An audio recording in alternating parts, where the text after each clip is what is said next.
I'm going to be expelled. Please lend me the tuition money. My grandson appeared at the door, drenched from the typhoon, and fell to his knees in the entrance, begging. He had worked hard to get into a private high school so he could pursue his love for soccer. At first, my son and his wife were against it, but by the time he enrolled, they seemed to have accepted it. They even said they'd pay for his tuition, so what could have gone wrong? All I could think about was helping my beloved grandson in his time of need. But then, my husband spoke. No way! Without a moment's hesitation, my husband replied, and I instinctively held back my words. Hearing this, my grandson muttered, I knew it. And laughed bitterly. Then, he ran off towards the railroad crossing. My name is Nancy. Since retiring, I've been living a quiet life with my husband, Jason. Our neighbors often said things like, Nancy, now that you and Jason are finally done raising kids, you can relax. But I had felt a bit lonely ever since our son John moved out. After graduating from university, John got a job at a large multinational company, where he also met his future wife. Thanks to that, both he and his wife had high-paying jobs, and they seemed to be living a perfect life, especially after the birth of their son, Harrison. So even though we felt lonely, I thought it was best not to interfere with their lives. My grandson joined the local youth soccer team when he was in elementary school and practiced diligently. Thanks to his efforts, he was able to get accepted into his first-choice high school on a soccer scholarship. Seeing how happy Harrison was made us all feel joyful, but the problem was that the school was private. My son said, Private high schools are too expensive. A public school is more than enough. John was reluctant, and his wife, Amy, opposed it for the same reason. However, my grandson was determined. That school is famous for its soccer program. I've always wanted to go there, and getting in with a scholarship is a dream come true. He tried repeatedly to convince his parents, and his desire to attend that school was palpable to us as well. This scholarship is only offered to students who show real promise. I'm not a full scholar, but I'll still get some financial aid, and the tuition will be reduced a bit. But John insisted. Even so, a public high school would still be much cheaper. Amy added. That's right. We can't spend money on soccer when there's no guarantee he'll make a career out of it. John and Amy refused to listen. Then my grandson said, Fine, I'll use a scholarship. I'll pay it back myself in the future, so I won't be a burden to you. His passion was clear, but most scholarships are meant to help low-income families afford education. Since John and Amy both had high incomes, it's unlikely they'd qualify. Scholarships that require repayment usually have more lenient conditions, but that would mean a heavy burden on Harrison in the future. My husband nodded gravely at my words. We had heard stories of young people who, after receiving temporary relief in the form of a loan, struggled to pay it back once they entered the workforce. This worried us. So, my husband and I decided to help Harrison as much as we could by giving him a generous gift to celebrate his acceptance. Even though we were living on a pension and not financially well off, we managed to give him $5,000 between the two of us. We handed this gift directly to Harrison and told him, "Use this to help with your expenses." We trusted that he would put it to good use. Then, we also tried to persuade our son to reconsider. You both have enough income, don't you? Then at least cover the tuition for a child who's so determined to follow his dreams. With the three of us working together to persuade them, John and Amy finally, albeit reluctantly, agreed to let our grandson attend the private high school he wanted. However, John gave Harrison one condition: Since you're so determined to handle things on your own, we'll let you go. But if you show any sign of slacking off, you'll be transferred to a public school. He made this strict demand. Moreover, he secretly issued an order to us as well. If Harrison sees you, he'll lose his focus. So while he's in high school, you are not to have any contact with him. But surely we can at least talk on the phone? No, that's out of the question. If I find out you've been in contact with him, he'll be expelled. It was a harsh and unreasonable request, but my husband and I agreed, thinking it was worth it if it meant Harrison could pursue his love of soccer. Despite all the turmoil, Harrison successfully enrolled in the high school. It was difficult not being able to see our beloved grandson, or even talk to him much, but we frequently heard updates about him through John and Amy.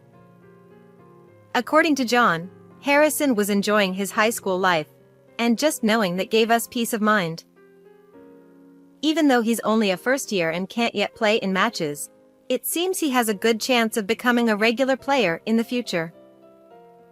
When he starts playing in matches, maybe we could sneak in to watch and just catch a glimpse of him without him noticing.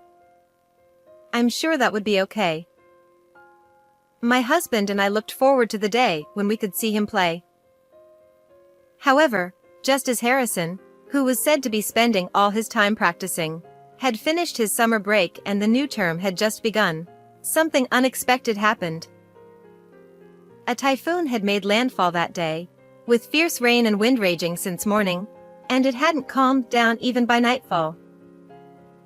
Then, in the middle of the night, the doorbell suddenly rang, startling both me and my husband. When we cautiously opened the front door, we were shocked to find our grandson, completely drenched, standing there. We hurriedly brought him inside, but we never expected Harrison to come to our house, especially since we were forbidden from contacting him until he graduated. The fact that he showed up in such terrible weather made no sense, and seeing him soaked to the bone left me in a state of panic. First, let's get you inside. No, I should get a towel first. Oh, but I need to run a bath too. My thoughts were spinning, and I couldn't seem to find the right words. Before I could say anything, Harrison suddenly fell to his knees and bowed deeply.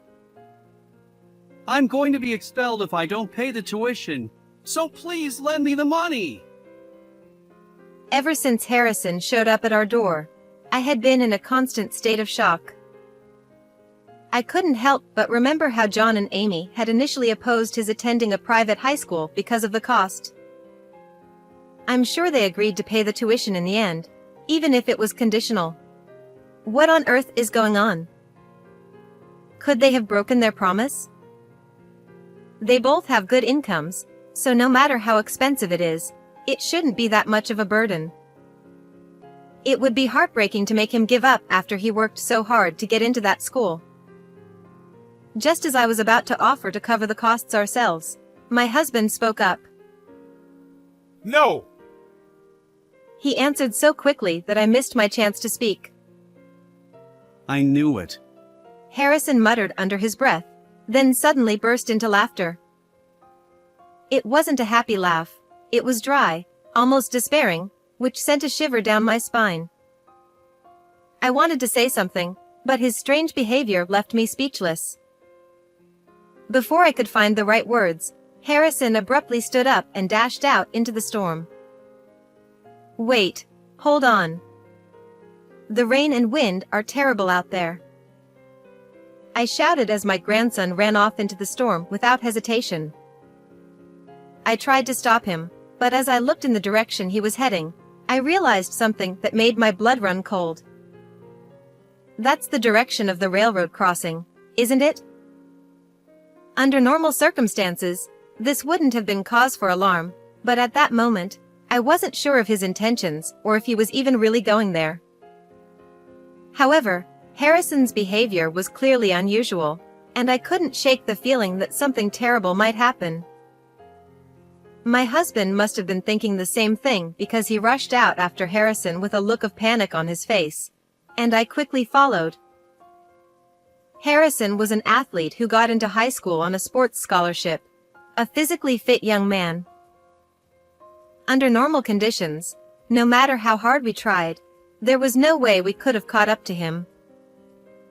But fortunately, or perhaps unfortunately, the heavy rain and wind obscured his vision and slowed him down.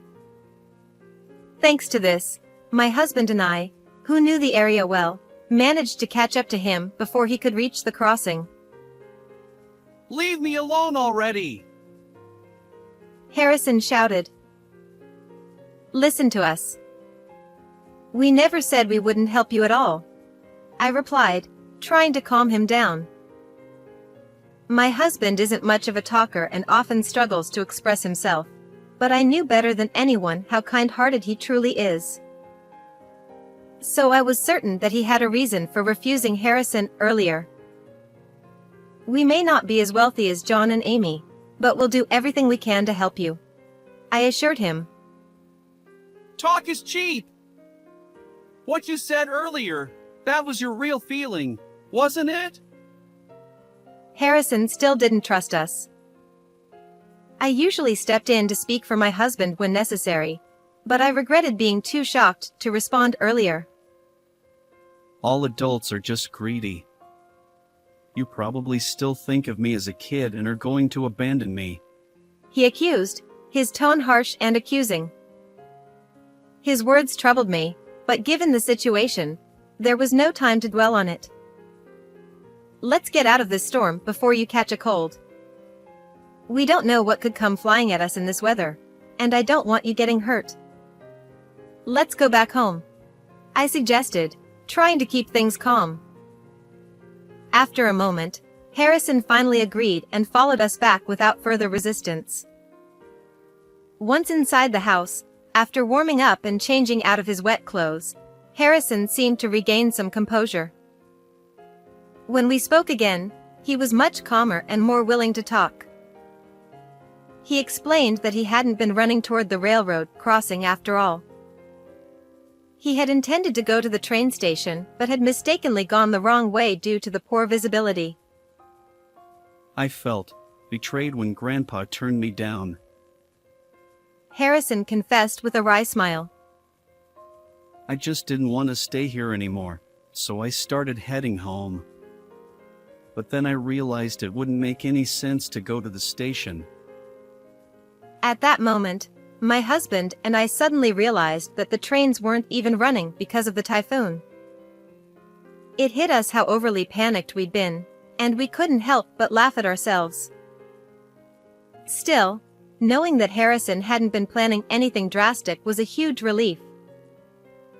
Wait, nothing's been resolved yet, I reminded myself, gathering my thoughts. It was time to talk about the tuition fees that Harrison had initially asked for. My husband explained that his refusal earlier wasn't because he didn't want to help, but because he wasn't comfortable with the idea of simply lending money for tuition. It's the parents' responsibility to cover their child's education, and with the income John and Amy had, it didn't make sense for them to be unable to pay. My husband wanted to talk to them again before deciding, but he assured Harrison that if John and Amy still refused, we would step in and pay the tuition ourselves. Hearing this, Harrison finally relaxed completely, and he said with a relieved smile, I'm glad. I was worried you two had changed. His earlier strange remarks made more sense now, and I asked him to explain further. What he revealed was shocking but not entirely unexpected. It became clear that the reason he had come to us so desperately, even on a day as dangerous as this one, was because of John and Amy.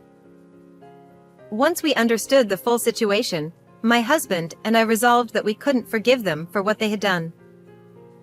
We immediately began making the necessary calls and preparing for what was to come. John and Amy showed up 3 days later. The effects of the typhoon had completely faded, but the storm they brought with them was just beginning. They barged into our home without any notice, and Amy immediately started berating me without so much as a greeting. Nancy! Harrison is here with you, isn't he? What were you thinking? Taking him in without our permission? Oh, hello to you too. And you're complaining after leaving your child alone to go on a trip? What? How did you know that? This was something I'd learned from Harrison. On the day of the typhoon, John and Amy had gone on a hot spring vacation, leaving Harrison alone at home. Of course, by high school, many kids prefer hanging out with friends over family trips, or in Harrison's case, being too busy with sports to go anywhere. But the fact that they didn't even ask for his opinion beforehand, and then, right before they left, Amy just said, "We're going to the hot springs, so take care of the house." After talking with us, Harrison left them a note and came to stay at our house. John and Amy, returning from their trip, must have seen the note and rushed over here in a panic. What happened to the agreement we made? John's angry outburst referred to the condition he had set, that we shouldn't contact Harrison under any circumstances. Well, since you broke that agreement, we're not paying his tuition anymore. What are you talking about? You never paid it to begin with. I was astonished at their audacity, turning the blame on us when they hadn't kept their side of the deal in the first place. It was clear that the condition they had set was just a way to silence us, so that Harrison wouldn't say anything. Unfortunately for them, we already knew everything. Let me guess, you didn't come here to bring back your son, but to reclaim your meal ticket, right? As I glared at them, my husband's piercing gaze followed, and I could see the unease in their eyes. Parents who failed to fulfill their responsibilities and instead exploited their own children had plenty of reasons to be nervous. Before Harrison's enrollment, they had assured us they would cover his tuition, but it was all a lie, something they didn't bother hiding from him. Harrison, therefore, proceeded with the scholarship application as originally planned, intending to pay his tuition that way. However, the monthly payments he was supposed to receive were being siphoned off by John and Amy. Harrison had been left confused, not knowing who was taking the money. For the first 2 months, Harrison managed to cover his tuition using the money from the gift we gave him when he enrolled, but once that ran out, he became desperate and turned to his father for help. Shockingly, our son then tried to blame us. It must be your grandparents. Trusting them with your account details was a mistake. Would the people who gave me enough money to pay the enrollment fee really steal from me? I can't imagine Grandpa and Grandma doing something like that. Harrison didn't believe John's story right away. But when people hear something enough times, even if it's untrue, they might start to wonder, could it be true? People change as they get older, for better or worse. Some become kinder, but others lose their restraint and turn for the worse. That's right, Harrison. The grandparents you knew aren't the same anymore. You need to think about who they really are now. Since Harrison hadn't seen us since starting high school, he couldn't make a judgment for himself. Moreover, Harrison wasn't aware of the condition John had imposed on us, so he didn't understand why we had distanced ourselves. To him, the sudden lack of communication from the grandparents who had always been so attentive seemed like proof that we had changed. You tricked Harrison into believing you and used the scholarship money meant for him for your own gain. But Harrison wasn't even suspicious of us. When I confronted them, revealing that we knew everything, they looked down in shame. Then, when John muttered, How did we get caught? Harrison caught the words and scowled in displeasure. It's not like I fully believed you, Dad. Even after I started to doubt Grandpa and Grandma, you were still buying brand-name goods and new cars. I started to wonder if you were all in on it together. The truth is, they earned enough to afford some luxuries, and under normal circumstances, Harrison wouldn't have thought twice about their purchases, assuming they were bought with their own money. However, when parents who forced him into attending a public high school due to financial constraints are spending money freely on themselves, it's only natural for him to grow suspicious. In reality, they had been overspending beyond their means, covering the shortfall with Harrison's scholarship funds. And then, when you said you were going to a luxury hot spring resort, I knew something was seriously wrong. I'm sorry, but I checked your bank account, Dad. How dare you snoop through my things? John turned red with anger upon hearing this, but he had no right to yell. Is that something you have the right to say, after using someone else's money? Harrison has always been a good kid who never touched your things until he reached his limit. And it was your own actions that pushed him to this point. Beside me, my husband stepped forward, likely trying to shield Harrison from John's glare. John's bank statements showed that every month, on the same day Harrison's scholarship disappeared, an equivalent amount was deposited into his account. The money trail was clear as day. Worse, Harrison discovered this right after the school warned him about unpaid tuition fees. They said I might get expelled if it didn't get paid. When I was alone at home thinking about it, I just became more and more anxious. Harrison had confided in us weekly when we finally talked. At that time, the fierce storm outside seemed to amplify his instinctual fear. Imagine being on the brink of expulsion, not due to any fault of your own, but because of the parents you should be able to rely on. How cornered must he have felt? Even after discovering his parents were stealing from him, Harrison's suspicions about us hadn't been completely cleared. In fact, he likely feared we might have been complicit in using the money John withdrew. This suspicion was evident in the way he had accused all adults that day with his remark, "Adults are all the same." But despite his doubts, Harrison clung to a sliver of hope and came to us, drenched and desperate. You can't even begin to imagine what was going through his mind that day. I never raised you to be so heartless. Shut up! At this, my son, seemingly fed up with the severe reprimand, erupted in a tantrum, shouting, If he had just gone to public school like he was supposed to, we wouldn't have had less money to begin with. What's wrong with making him make up for what we lost? And Nancy, you keep saying we tried to pin the blame on you, but it's not exactly a lie. This mess is partly your fault anyway. Emboldened by John's outburst, Amy's tone became surprisingly defiant, a stark contrast to the uneasy silence she had maintained earlier. You're the ones who gave him that much gift money in the first place. That's why Harrison went ahead and handled the enrollment on his own. You messed things up, so take responsibility for it. I tilted my head in disbelief at Amy's absurd accusation as she pointed her finger at me. How is it wrong to do everything we can for our grandson? Stop twisting logic to shift the blame. What you did was plain theft. I tried to speak calmly, reasoning with them, but my words fell on deaf ears. My son sneered, his expression mocking. Parents using their kids' money? We're family, so it's not like we're going to face any criminal charges. Too bad for you. And if the school's threatening to expel him, he should just quit that money pit. It's not worth it anyway. Exactly. Let's do that.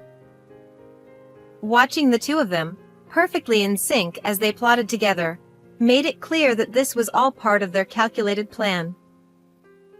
If you knew exactly what you were doing, that just makes it all the more despicable. Harrison, they're still your parents, but we're ready to go all the way, right? What I was about to say had been discussed beforehand, but I wanted to confirm it with my grandson one last time. Without hesitation, he replied, Of course. and beside him, my husband gave a firm nod of agreement. You're right that it might be difficult to bring criminal charges. But since Harrison has suffered damages, the law is on the side of the victim. We can simply file a civil lawsuit and claim damages. Even though there's no financial hardship, the fact that they withheld funding for his education, despite him being a minor, constitutes a clear abandonment of parental duties without just cause. Worse still, the scholarship Harrison secured on his own was misappropriated by them instead of being used for tuition. No matter how much John and Amy try to justify their actions, a third party would undoubtedly find them at fault. If Harrison, the victim, decides to sue, he could reclaim what was stolen from him. And of course, Harrison had already resolved to take his parents to court if necessary. The only ones unprepared for this were John and Amy. Wait a minute! A lawsuit? Isn't that a bit extreme? We're family. Can't we just resolve this more peacefully? Even in a civil case, legal fees for attorneys can add up, and it's no wonder they were against the idea, considering they only wanted to spend their income on luxuries. Moreover, if word of this lawsuit got out at work, it could ruin their professional reputations in no time. Please, don't do this! As parents, your father and I want to teach our son to take responsibility for his actions. And Harrison wants to continue attending his current school. So, what do you think you need to do? Amy remained silent, her lips pressed into a thin line, but John, though scowling, muttered, You want us to pay the money back. Correct. Well done. If you repay it, there's no need to escalate this further. Although, we've already found a lawyer, so the choice is yours. The truth is, even if they don't repay the money, there's no risk of Harrison being expelled.